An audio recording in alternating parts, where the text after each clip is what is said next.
Nagbabalik po muli ang inyong lingkod at nagbabalita ng mga balitang dapat nating malaman dito sa ating bansa. Ito ang Balitang Pambansa. Atin ngang matutunghayan sa channel na ito kung ano ang nangyayari sa loob ng ating gobyerno at syempre tumutulong na rin sa ating mga mamamayan na malaman ang katotohanan dahil mayroon tayong karapatan na malaman ang tunay na nangyayari sa ating bansa.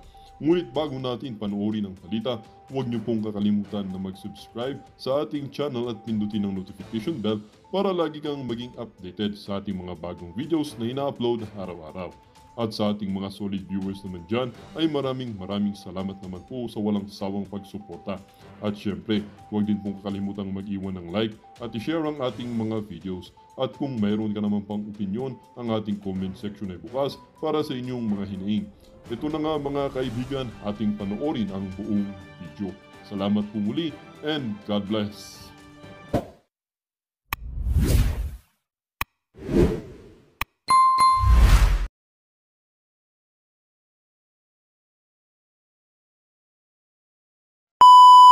Bibi Sara, aware ba si former President Duterte na milyong-milyong Pilipino ang nag-gather ngayon and in the past sa kanyang birthday? Yes, ma'am. Wow! Pinadala po namin kanina sa abogado yung pictures ng Davao City. Dahil kasi yun lang meron akong pictures but naintindihan ko buong Pilipinas ang nagse-celebrate ngayon ng birthday niya. Buong mundo. Yeah. Buong mundo nagse-celebrate ngayon ng birthday niya.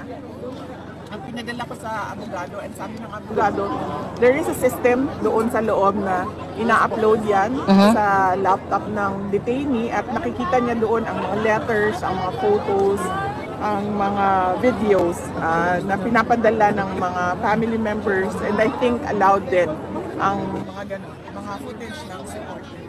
Yeah, may message po ba siya sa government sa ginawa sa kanyang illegal kidnapping? Wala. Ma'am, he never mentioned sa the administration. But up to the last minute, he always said and he told so everyone, that para organize po tayo, yung mga taong nandiyan, please, proceed po tayo sa loob. Para hindi po tayo magulo. Are you aware po na yung mga supporters ninyo ay ginigipit ng Congress at gustong ikulong? Yes, ma'am. Opo. Actually, may nagpadala sa akin na retired PNP personnel. Sabi niya sa akin na on the days leading to the campaign, papahirapan talaga ang mga tao na tumutulong sa inyo.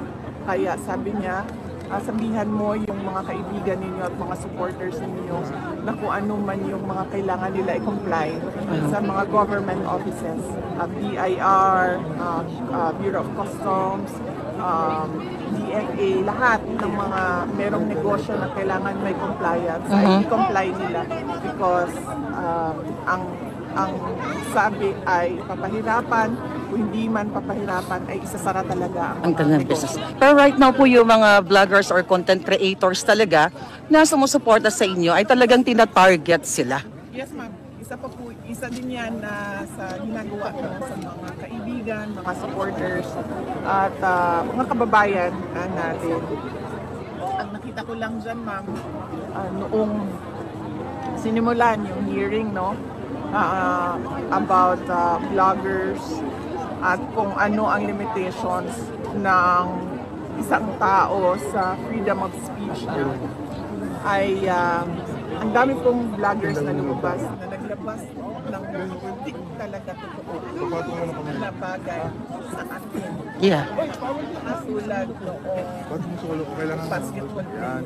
Yes. Daming vloggers na naglabas ng paninira at walang basihan, walang ebidensya at hindi totoo na nakakasira ng pangalan ko. Yeah. Pero bakit wala sila doon sa hearing?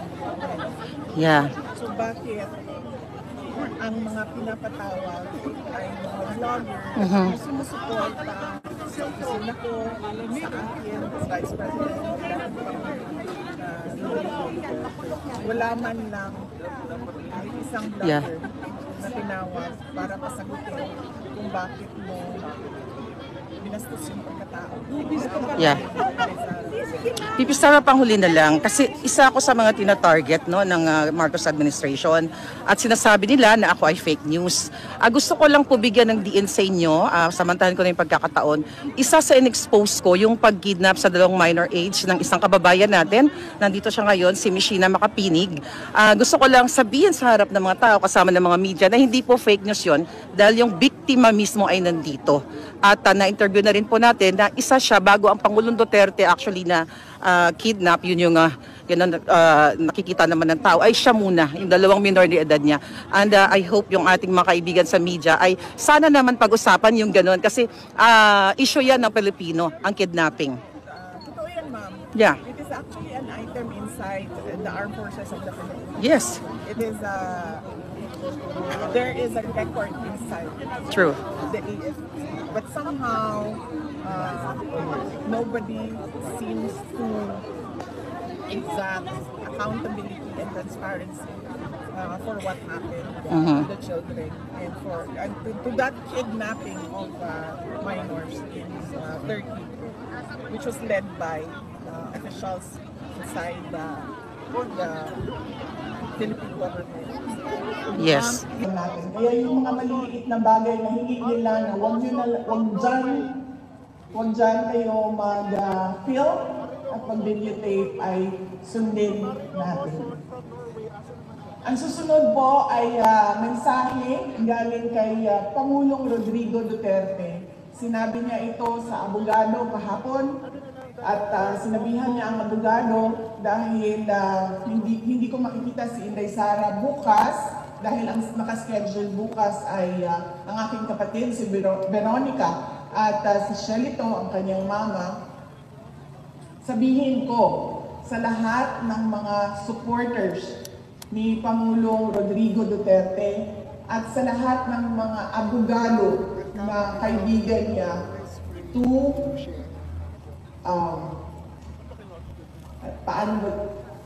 sinabi niya na huwag tayong makialam sa kanyang kaso sa International Criminal Court. Hayaan natin ang kanyang mga abogado at ang korte mismo magdesisyon kung ano ang mangyayari o ano ang susundin kaparte ng proseso ng korte. Sabi niya, kung gusto ninyo ipahayag ang inyong pagsuporta, kung gusto ninyo ipahayag ang inyong galit na nararamdaman, or kung kasiyahan na nararamdaman, sabi niya, huwag natin pag-usapan ang kaso at huwag natin pag-usapan kung ano yung nangyayari sa kaso. Lalong-lalo na pagdating sa mga complainants o reklamo na nandyan sa loob sa International Criminal Court. So yan po yung mensahe ng detention center. Pakiusap ng detention center sa ating lahat. Yan po yung message ni Pangulong Rodrigo Duterte kahapon na pinadaan niya sa abogada na pumasok sa kanya at nakipag-meeting sa kanya kahapon. Ang susunod po ay sinabi sa akin ni Pangulong Rodrigo Duterte noong huli naming pagkikita, meeting sa loob. Sinabi niya, sabihin sa inyo, sabihin sa ating mga kababayan na kailangan niya ang tulong ng mga PDP senators at ng kanilang mga guest candidates. So, tulungan niyo po ako isa-isahin kasi noong nakaraan ay nakalimutan ko yung isang pangalan. So, isa-isahin po natin ang kanilang mga apelido. Una po ay si Senator Bongo. Yes! Pangalawa ay si Senator Bato de la Rosa. Yes! Ang sunod po ay si Senator Attorney Jimmy Bondo. Yes! Ang susunod ay si Senator Attorney J.V. Hinlo. Yes! Ang susunod ay si Senator Attorney Raul Lambino. Yes! At ang panghuli po ay ang ating kaibigan, si Mr. Senator Philip Salvador. Yan po ang candidates ng PDP.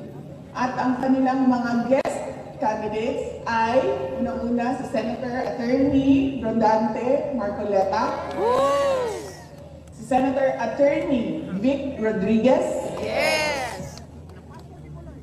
Senator Pastor Apollo Kibuloy, at ang panghuli ay si Senator Dr. Richard Mata. Yan po ang sabi niya kasi, nagplano sila ng mga kampanya bago siya dinala. Sa pilitang dinala dito sa ICC detention, meron silang mga plano ng mga iba't ibang rallies para sa mga senators ng PDP laban at kanilang mga guest candidates. So sinabi niya,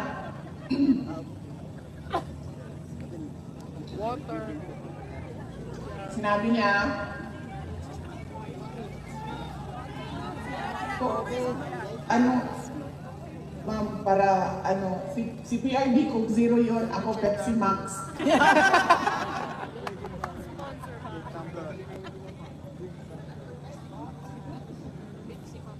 Para balanse ang competition.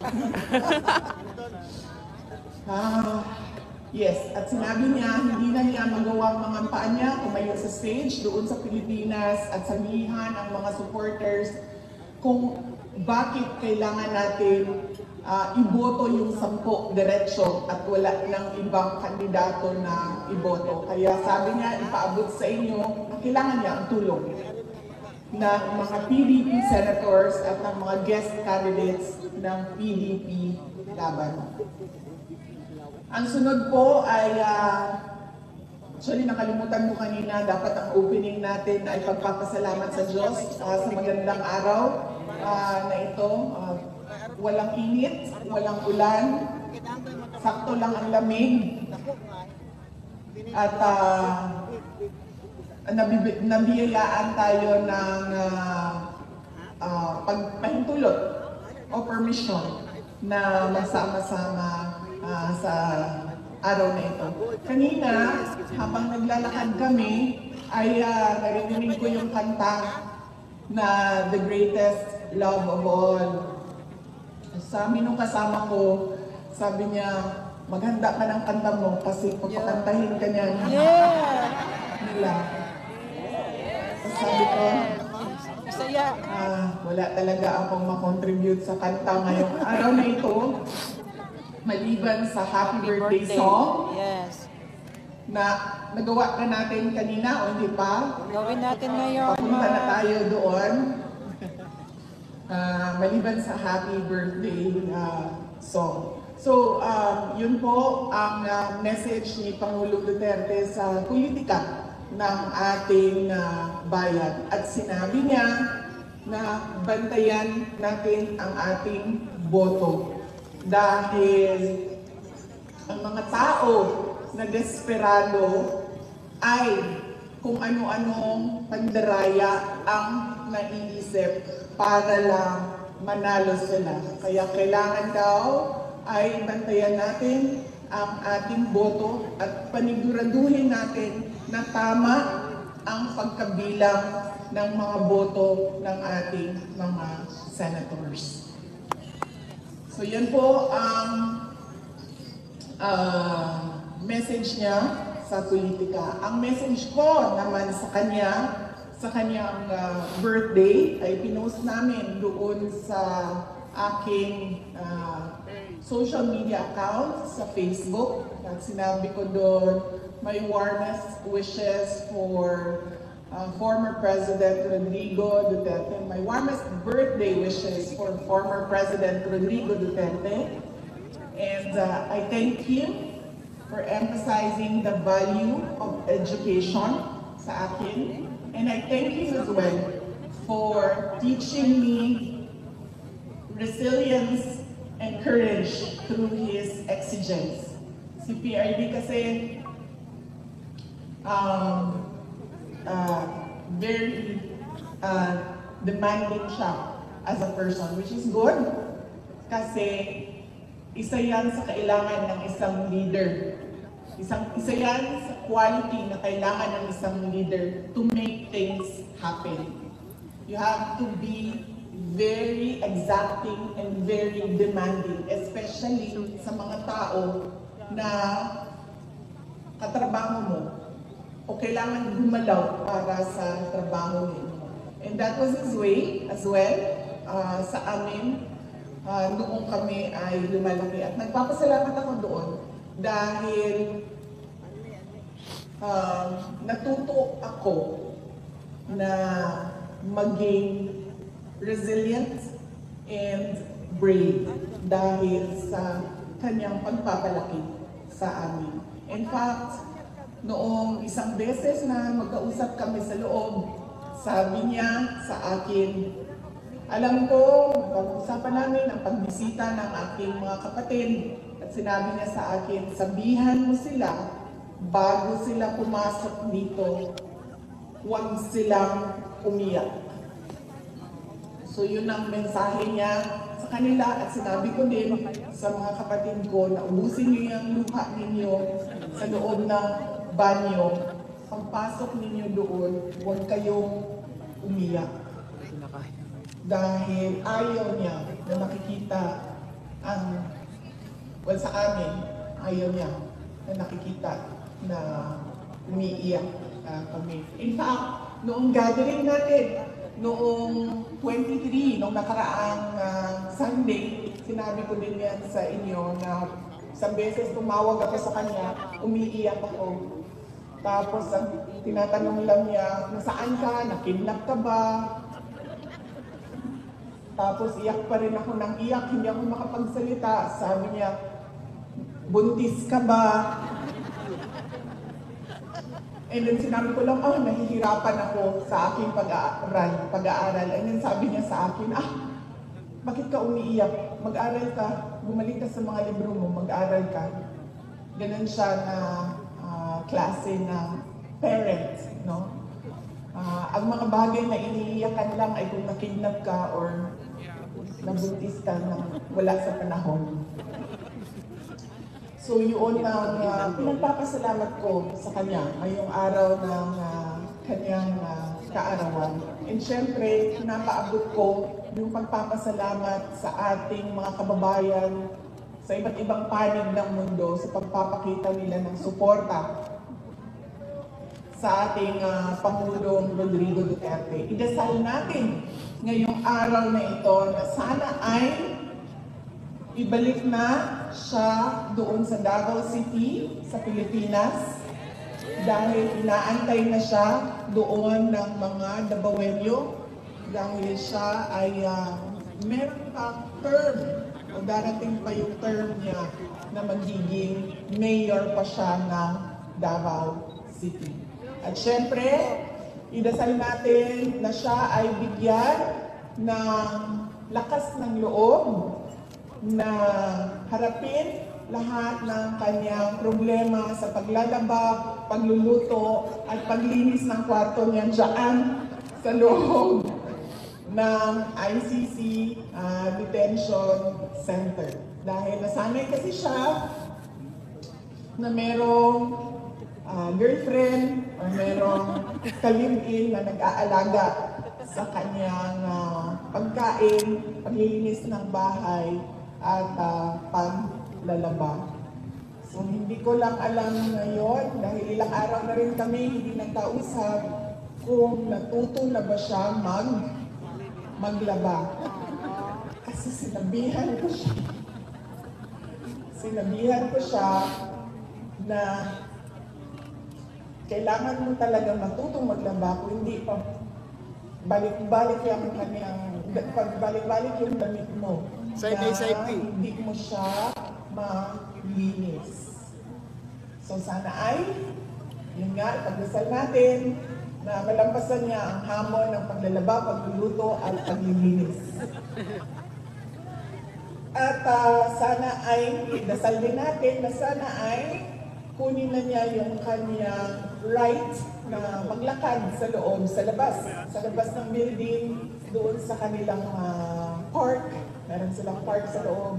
Ay sana ay kunin na niya yung right niya na lumabas at maglakad doon sa park. So let us pray that he learns to do these things one day at a time until kukunin na natin siya para ihatid pauwi sa Davao City at bumalik sa pagsiservisyo sa ating bayan. Noong nakaraang rally, noong 23, March 23, sabi ko sa inyo, di ba, ako may takot ako para sa kanya na ibalik siya sa Pilipinas dahil nakita naman natin kung ano yung kapasidad na kanyang mga kalaban. They can easily assassinate a person on the airport tarmac, no? So yun yung takot ko. At sinasabi ko sa kanya yon, pero ang kanyang paninindigan na gusto niya talagang umuwi sa Davao City ay you cannot shake it out of him. So sabi ko sa kanya, sabi ko 80 ka naman na, so kung anong gusto mo ay yun ang ibibigay namin sa iyo dahil mahalaga sa isang tao na 80 years old ay masaya siya dahil meron na lang naiwan na 20 years sa buhay niya. Because I'm sure kukunin na siya may 100, no? By the moment na makuha niya yung 100,000, okay, I'll go. Ito yung baon ko. Yes, so very important. Hindi lang kay Pangulong Rodrigo Duterte, but doon sa mga lolo, lola natin, mga magulang natin, mga kapatid natin, na 80, 85, 90, 95 years old, na bilang na yung kanilang mga taon bago sila mag-100, na ang mahalaga ay maalala nila na during the last 20 years or 30 years of my life, I was happy and I was able to do what I wanted to do in my life for my country and especially for God. So ang ating pagsasara ngayong umaga na ito ay sa aking speech ay dasal din. Magdasal tayo para sa ating bayan. Ang gusto natin ay nakikita natin na paakyat ang ating bayan. Hindi tayo nahuhuli sa ating mga kapitbahay. Hindi tayo nahuhuli sa mga second home ninyo dito sa Europe. Gusto natin nakikita na merong oportunidad ang mga tao natin doon. Unang-una, healthcare. Pangalawa, edukasyon. At syempre, pag natapos sila nag-aral, pwede silang magtrabaho doon na yung kanilang natatanggap na benepisyo at sweldo ay pwedeng magpalaki ng mga anak at pwedeng magkapamilya ka doon, magkabahay ka doon sa ating bansa. Simple lang ang pangarap ng mga tao na nagsimula sa walang-wala. Pero nagtataka ako bakit hindi natin nakikita sa ating bayan yun. Gusto lang naman natin maayos na healthcare, maayos na pamamahay, malinaw na pagpamuyo sa ato ang mga komunidad. At hindi tayo takot para sa ating mga anak na nandoon sila sa labas ng bahay, pumapasok sa paaralan, at walang nangyayari masama sa kanila. Pero somehow, it is an elusive dream for many of us Filipinos. At dahil sa trabaho ko ngayon, noon sa Department of Education, nagawa ko na umikot sa iba't ibang bansa doon sa Southeast Asia. And alam nyo, nahihiya ako as a Filipino, lalong-lalo na pag meron silang mga komento na napakaganda ng bayan ninyo, napakayaman ninyo sa natural resources and workforce, pero somehow hindi umaangat yung bayan ninyo. And I appreciate their candidness sa akin, na minsan nagsasabi na lang ako na totoo yan. Marami pa kaming kailangan gawin sa aming bayan para kami maging number 1 dito sa ating region. But it is not impossible because napakasimple lang kasi ng formula niyan. Kailangan lang ng security. At yung security o peace and order, isang component ng security and peace and order ay may kapares na development plans, development projects, kung saan dapat pumupunta ang pag-unlad ng isang bayan. Yan lang po ang sana ay pagtrabahuan natin lahat, hindi lang ng ating pamahalaan, hindi lang ng ating mga politiko, hindi lang ng ating mga opisyal, kundi tayong lahat. We have to be exacting, we have to be demanding, and the demand must come from the Filipino people, as well as the actions must come from the country as a whole nation moving forward. Gusto natin ang makita na number 1 tayo. Ayaw natin makita na number 11 or number 10 tayo. Ang gusto natin ay Olympic gold and nothing else.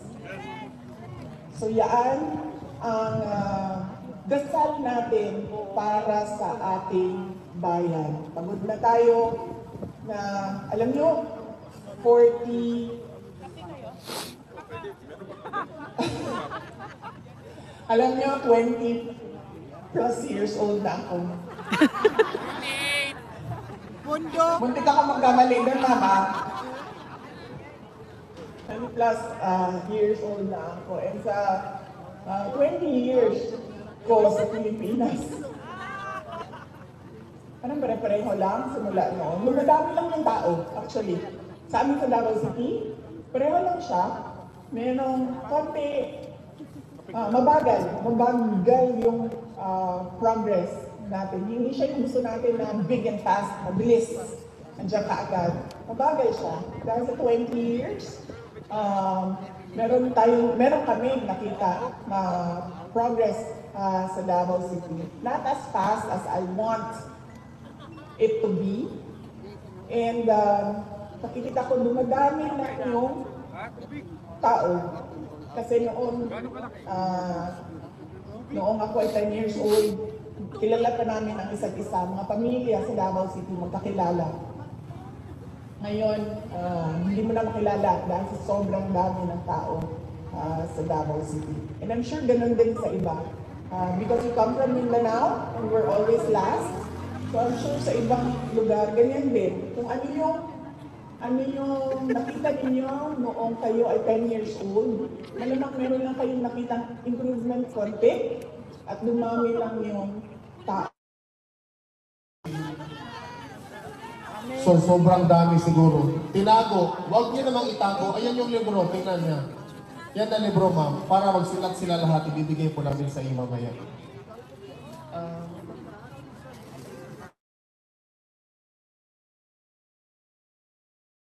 Ang kinuha namin kahapon dahil bawal po yun dyan sa kanila sa loob. Kaya ang pwede nyo lang po ipadala sa loob ay letters lang or cards, of course, birthday cards.